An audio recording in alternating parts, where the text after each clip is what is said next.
আসসালামু আলাইকুম, সবাইকে স্বাগতম।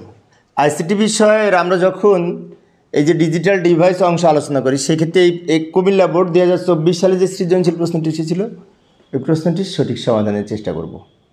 তো সমাধানের জন্য তোমাদের সাথে আলোচনায় আছি আমি মোহাম্মদ সিরাজুল ইসলাম। চলো শুরু করা যাক। প্রথমে প্রশ্নটা দেখে নিই, প্রশ্নে কী বলা আছে, উদ্দীপকে কী বলা আছে সেটাকে দেখে নিই। এই যে এইখানে উদ্দীপকটা লক্ষ্য করলে দেখতে পাই দুইটা চিত্র আছে, চিত্র 1, চিত্র 2, এবং দুইটা ক্ষেত্রেই দুইটা লজিক সার্কিট অঙ্কন করা আছে, লজিক গেট অঙ্কন করা আছে। এখানে একটা লজিক সার্কিট চিত্র 1-এ, আবার দ্বিতীয়তেও তাই। তো উদ্দীপকের আলোকে গ আর ঘ নং প্রশ্নের উত্তর দিতে হবে। ক খ এই দুইটা কিন্তু উদ্দীপক ছাড়াই দেওয়া যায়। তো ক নাম্বার এবং খ নাম্বারের আগে উত্তর লিখি, তারপরে এই দুইটা পড়ে আমরা গ এবং ঘ নং প্রশ্নের উত্তর দেওয়ার চেষ্টা করব। ক নংয়ে বলেছে ডিকোডার কি। তো ডিকোডার হচ্ছে একটি সার্কিট বা বর্তনী, যা কম্পিউটারের ব্যবহারযোগ্য ভাষাকে মানুষের বোধগম্য ভাষায় রূপান্তর করে। অর্থাৎ কম্পিউটার বুঝতে পারে কোডের ডেটা, বাইনারি সংখ্যা, সে কোডের ডেটাকে রূপান্তর করে মানুষের বোধগম্য আনকোডের ডেটায় রূপান্তর করে। সেজন্য আমরা বলতে পারি যে কম্পিউটারের ভাষাকে ডিকোডারের মাধ্যমে এই মানুষের ভাষায় রূপান্তর করা হয়। ডিকোডারের একটা খুব গুরুত্বপূর্ণ বৈশিষ্ট্য আছে, n সংখ্যক input to the power n সংখ্যক আউটপুট থাকে। অর্থাৎ ইনপুট যদি 2টা হয়, আউটপুট হবে টু দি পাওয়ার 2 মানে 4টি। ইনপুট যদি 3টা হয়, আউটপুট হবে টু দি পাওয়ার 3 সমান 8টি। এখন অনেক শিক্ষার্থীর মনে হতে পারে 1 মার্কসের জন্য এত বড় করে লিখব না, 1 মার্কসের জন্য উপরের এইটুকু লিখলে হবে 2 লাইন। আমি বিস্তারিত ব্যাখ্যা দিয়েছি যাতে আমরা 2 মার্কসের জন্য আসলে পারি। কারণ অনেক সময় বলে ডিকোডার ব্যাখ্যা করো, তখন এই পর্যন্ত লিখতে হবে 2 মার্কসের জন্য। এইভাবে আমরা ডিকোডার কাকে বলে সংজ্ঞা এই উপরেটুকু লিখতে পারি। মূলত মানুষ কম্পিউটারের বোধগম্য ভাষাকে মানুষের ভাষায় রূপান্তরকারী সার্কিটের নাম হচ্ছে ডিকোডার। আবার উদ্দীপকে ফিরে এলাম। খ নম্বরে বলেছে বাইনারি যোগ এবং বুলিয়ান যোগ এক নয়, ব্যাখ্যা করো। অবশ্যই না, কারণ বাইনারি হচ্ছে সংখ্যা, আর বুলিয়ান অ্যালজেব্রায় যে 0 এবং 1 ব্যবহার করি, এগুলো সংখ্যা নেই, এগুলো হচ্ছে বিট। তো আমরা এইভাবে ব্যাখ্যাটা দিতে পারি যে বাইনারি যোগের ক্ষেত্রে 2টি বিট যোগ করে যোগফল এবং হাতে থাকা সংখ্যা বা ক্যারি প্রকাশ করে। তাহলে বাইনারি সংখ্যা যখন 2টা বিট যোগ করে তখন 2টা আউটপুট প্রকাশ করবে, একটা যোগফল আর একটা হাতে থাকা সংখ্যা ক্যারি আউট। যেমন আমরা হাফ অ্যাডারে চিত্রে দেখেছি 2 বিট যোগ করে কিভাবে যোগফল এবং ক্যারি পাওয়া যায়, তাই না? অন্যদিকে এই বুলিয়ান যোগের ক্ষেত্রে 2টা বিট যোগ করে একটি আউটপুট প্রকাশ করে। বুলিয়ানে আমরা জানি অর অপারেশনের ক্ষেত্রে 2 বা ততোধিক ইনপুট যোগ করার পরে একটা আউটপুট প্রকাশ করে। তাহলে অর যে অপারেশন, এটা বুলিয়ান অ্যালজেব্রার মাধ্যমে হয়। আচ্ছা, আমরা একটু যদি ছকের মাধ্যমে দেখি, বাইনারি যোগের ক্ষেত্রে এই যে আমি এখানে একটি ছক উপস্থাপন করলাম এবং বুলিয়ান যোগের ক্ষেত্রে একটি ছক আমি উপস্থাপন করলাম। এইবার আমি বুঝিয়ে দিচ্ছি। বাইনারি যোগটা লক্ষ্য করি, এটা হচ্ছে হাফ অ্যাডারের শর্তক সারণী। যেমন 0 0 যোগ করে 0, হাতে থাকে 0। 1 আর 0 যোগ করে 1, হাতে কিছু থাকে না, তাই 0। 1 আর 0 যোগ করে 1, হাতে কিছু থাকে না, তাই 0। 1 আর 1 যোগ করে 10, 10 এর 0 হাতে থাকে 1। তাহলে আমরা বাইনারি যোগের ক্ষেত্রে কী পেলাম?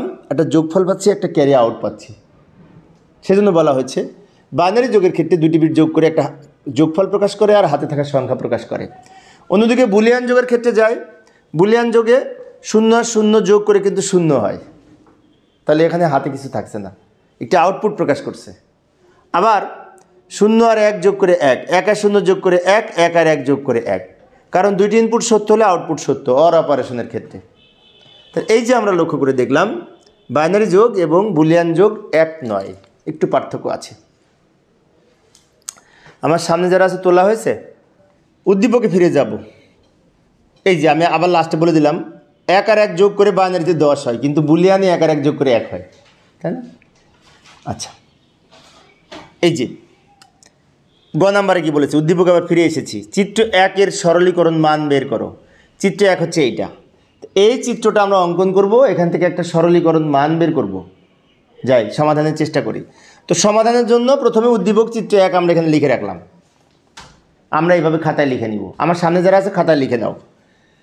এই যে উদ্দীপকে আমরা চিত্র 1 অঙ্কন করেছি, তো এইটা কি হচ্ছে, এখানে একটা গেট, এই একটা গেট, এই দুইটা গেটের নাম কি হবে? এখানে ভালো করে লক্ষ্য করি, এই যে চারটা লাইন আছে, তিনটা লাইন আছে, 1 2 3, এই তিনটা লাইন সম্পর্কে একটু পরিচিত হই। এটা হচ্ছে এ, আর এ থেকে এখানে নট যুক্ত হয়ে এখানে এ নট হয়েছে, আর এটা বি। তাহলে এই তিনটা লাইন হচ্ছে এটা এ, এটা এ নট, আর এটা বি। এখন এইখানে কি হয়েছে, যোগ হয়েছে, যোগের উপরে নট বসেছে। এখন কোনটা কোনটা যোগ হয়েছে, এই যে এ থেকে শুরু হয়েছে, তার মানে কি এই লাইনটা এ আর এই লাইনটা বি, এ আর বি যোগ হয়েছে, যোগের উপরে নট যুক্ত হয়ে একটি নর গেট তৈরি হয়েছে। তাহলে আমরা এই আউটপুটটাকে বলতে পারি যে যোগ হয়ে তার উপরে নট পড়েছে। মানে কি, যোগ বলতে এ প্লাস বি, এ আর বি যোগ হয়েছে, তার উপরে এই নট যুক্ত হয়েছে। তাহলে এই লজিক গেটের আউটপুট ফাংশন হচ্ছে এইটা। আচ্ছা, এবার এইখানে আসি, এইখানে কি ঘটনা ঘটলো, এইখানে এই এ প্লাস বি এর উপরে নট যে লাইনটা পেয়েছি তার সাথে এ নট যুক্ত হচ্ছে। আবারও বলছি, লক্ষ্য করি, এই লাইনটার সাথে এই যে এ নট এখান দিয়ে এসে এদিক দিয়ে বের হয়ে এদিক দিয়ে প্রবেশ করেছে। তার মানে কি, এটা বলতে পারি এ নট, এটা বলতে পারি কিন্তু এ নট। তাহলে এইটা আর এটা যোগ হয়েছে, যোগের উপরে আবার নট পড়েছে। আচ্ছা, তাহলে এই লাইনটা আমরা লিখতে পারি এইভাবে। তো এখন এইটার মানে আমরা এটা পেয়েছি, আর এইটা হচ্ছে এ নট, এই দুইটা যোগ হয়ে তার উপরে নট যুক্ত হবে। তাহলে এফের মানটা হবে এইটা প্লাস এইটা, তার উপরে আবার কিন্তু নট যুক্ত হয়েছে, যে নট, এই নটটার জন্য এই প্লাসের উপরে নট হবে, প্লাসের উপরে নটটা টোটাল হতে হবে অবশ্যই। এই হচ্ছে আমাদের লজিক ফাংশন। এই ফাংশনটাকে আবার সরলীকরণ করে একটা ছোট মান বের করতে হবে। তো যাই সমাধানের চেষ্টা করি, এই যে পরের পেজে আমি নিয়ে আসলাম। এখন ওই ফাংশনটি আমরা এখন সরলীকরণ করব লজিক ফাংশন অনুযায়ী, লজিক ফাংশন সরলীকরণের নিয়ম অনুযায়ী আমরা সরলীকরণ করব। তো এইটা আমরা যদি এইটা এখানে রাখলাম, আর এই প্লাসের উপরে যে নটটা আছে এই নটটা ভেঙে আমরা দুই খণ্ড করব। এখানে অর্ধেক নিলাম, আর এই এ নটের উপরে অর্ধেক নিলাম। ভালো করে লক্ষ্য করি, এই লাইন থেকে এই লাইন কীভাবে পেলাম। আমরা জানি ডি মর্গেনের একটা উপপাদ্য আছে যে যোগের পূরক সমান আলাদা আলাদা পূরক করে তার গুণফল। তাহলে যোগের উপরে যদি নট থাকে তো এই নটটা ভেঙে দুই খণ্ড করা যাবে, শর্ত হচ্ছে প্লাস থাকলে ইনটু হবে, ডি মর্গেনের প্রথম উপপাদ্য অনুযায়ী। সেজন্য এই যোগের উপরে যে নটটা ছিল এটা ভেঙে আমরা দুই খণ্ড করেছি। এটা তো আগেই ছিল, আবার এই নটটা তো নিচেটা তো আগেই ছিল, আর এই যোগের পরিবর্তে ইনটু হওয়ার কারণে, অরের পরিবর্তে অ্যান্ড হওয়ার কারণে উপরের নটটা ভেঙে দুই দিকে গেছে, দুই খণ্ড হয়েছে। এখন এই একটা মৌলিক উপপাদ্য আছে নট অপারেশনের, যে ডাবল নট সমান এ। তো এ ডাবল নট সমান যদি এ হয় তাহলে এ প্লাস বি ডাবল নট সমান এ প্লাস বি হবে, আবার এ ডাবল নট সমান এ হবে। তার মানে কি, ডাবল নটে কাটা যে আমরা এইখানে পাবো এ প্লাস বি, আর এখানে পাবো এ, এটা পাবো। এবার এটার সাথে যদি এটা গুণ করি তাহলে কি পাবো, এ আর এ গুণ করে এ প্লাস এ আর বি গুণ করে এ বি। অন্যদিকে এ আর এ গুণ করে আবার এ হয় অ্যান্ড অপারেশনে, এ আর এ গুণ করে যেহেতু এ প্লাস এ বি। এখন শেষে যদি আমি এখান থেকে এ কমন নিই তাহলে কি হবে, 1 প্লাস বি থাকে, 1 প্লাস বি থাকে। আবার একটা বিষয়, এ প্লাস বি এর সূত্র কিন্তু 1, তাহলে 1 দিয়ে একে গুণ করলে এ হয়। আমি আরেকবার একটু বুঝিয়ে দিচ্ছি প্রথম থেকে। এই প্লাসের পরিবর্তে ইন্টু দেওয়ার কারণে উপরের নটটা ভেঙে দুই খণ্ড হয়েছে। ডাবল নটে কাটা যে এটা এখানে এসেছে, এটা এখানে এসেছে। পরবর্তীতে কী করেছে, এইটার সাথে এটা গুণ করে এটা পেয়েছি, এর সাথে এ গুণ করে এ, বি এর সাথে এ গুণ করে এ বি, দুইটা এ গুণ করে একটা এ হয় বুলিয়ান অ্যালজেব্রার নিয়ম অনুযায়ী। আর এ বি এখানে রেখে দিয়েছি, এখানেও এ এখানেও এ, লাস্টে এ কমন নিয়েছি, এ কমন নিলে এখানে থাকে 1 প্লাস বি থাকে, 1 প্লাস বি এর মান 1, 1 দিয়ে একে গুণ করলে এ হয়। এইভাবে আমরা পেলাম লজিক ফাংশন সরলীকরণ করে এ হচ্ছে ফাইনালি উত্তর। কি তোলা হয়েছে সবার? কারো প্রশ্ন আছে? হ্যাঁ, ঠিক বলেছো, তুমি সুন্দর একটা প্রশ্ন করেছো। কি নাম তোমার? মিম একটা সুন্দর প্রশ্ন করেছে, বলছে যে এই 1 এর সাথে যাই যোগ করি ফলাফল 1 হবে কিনা। হ্যাঁ, 1 এর সাথে যাই যোগ করি ফলাফল 1 হবে, কারণ বি এর মান যদি আমি 0 ধরি, 0 সাথে 1 যোগ করে 1, বি এর মান যদি 1 ধরি, 1 এর সাথে 1 যোগ করে 1। এখন 1 আর 0 ছাড়া তো অন্য কিছু ধরার সুযোগ নেই। তার মানে 1 প্লাস সামথিং সমান 1, 1 প্লাস এ সমান 1, 1 প্লাস বি সমান 1, 1 প্লাস সি সমান 1, 1 প্লাস এ বি সি সমান 1। মনে থাকবে? গুড, সুন্দর। প্রশ্ন করবার না পারলে। আচ্ছা, এবার আমরা আবার উদ্দীপকে ফিরে যাব। ঘ নাম্বারে বলেছি চিত্র 1-এর এক্স এর মানকে শুধুমাত্র নর গেট দ্বারা বাস্তবায়ন করো। দারুণ একটি প্রশ্ন। আবার আমরা উদ্দীপকে ফিরে এলাম। উদ্দীপকের ঘ নম্বরে বলেছে চিত্র 2-এর এক্স এর মানকে শুধুমাত্র নর গেট দ্বারা বাস্তবায়ন করা সম্ভব কিনা ব্যাখ্যা করো। তো চিত্র 2 হচ্ছে এইটা, এটাকে আমরা নিয়ে যাই পরের পেজে, মানটাকে বের করি, এই যে নিয়ে আসলাম, একটু বড় করে অঙ্কন করলাম। এখান থেকে আগে এক্স এর আউটপুট বের করব। আচ্ছা, এইটা কিন্তু এক্স অর গেট আর এইটা কিন্তু অর গেট, এই দুইটা লাস্টে আবার যোগ হয়েছে। তো এইখানে এক্স অর গেট কীভাবে হলো? পি এক্স অর কিউ এটা লিখতে পারি। পি এটা এক্স অর, এই এক্স অর এর জন্য এই গেটটা, আর এইটা হচ্ছে এটা পি এটা কিউ, দুটো যোগ হয়েছে, তাহলে এটা P x or Q R এটা পি প্লাস কিউ। এবার এইটা আর এইটা আবার যোগ হয়ে এটা বের হয়েছে। তো এইটা আর এটা যোগ করার জন্য আমরা কি করব? এইটা যোগ এইটা এক্সের আউটপুট, এই দুটো যেহেতু যোগ হয়েছে, যে যোগের জন্য আমরা ফাইনালি এক্সের আউটপুট এটা পেলাম। এবার এটাকে আমরা আবার নর গেট দ্বারা বাস্তবায়ন করতে হবে। তো আমি পরে পেজে যাই। তো সরল করার জন্য ওটা আমি এখানে নিয়ে আসলাম। এখন পি এক্স অর কিউ এর একটা সূত্র আছে, সেটা হচ্ছে বিভাজন উপপাদ্য অনুযায়ী P not Q plus P Q not, এটা সূত্র কিন্তু এইটা, আর প্লাস দিয়ে এটা এখানে রেখে দিলাম, এটা এখানে রেখে দিলাম। এবার আমরা কমন নেওয়ার সুবিধার্থে এই কিউ এর পাশে কিউটা নিয়ে আসতে পারি, এটার পাশে এই কিউটা নিয়ে আসলাম, আর এটা এখানে রাখলাম, এটা এখানে রাখলাম, এটার পাশে পিটা রাখলাম।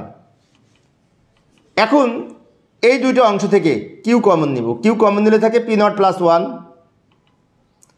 আর এই দুইটা অংশ থেকে পি কমন নিব প্লাস পি কমন নিলে থাকে কিউ নট প্লাস 1, এটা থাকে। কিন্তু আমি আরেকবার একটু বুঝিয়ে দিচ্ছি।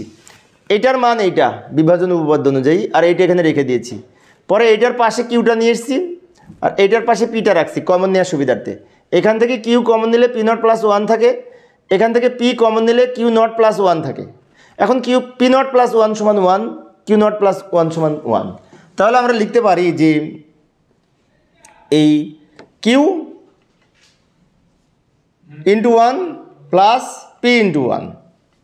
আবার এইখানে আমি এই দুটো গুণ করে কিউ হয় আর এটা পি হয়।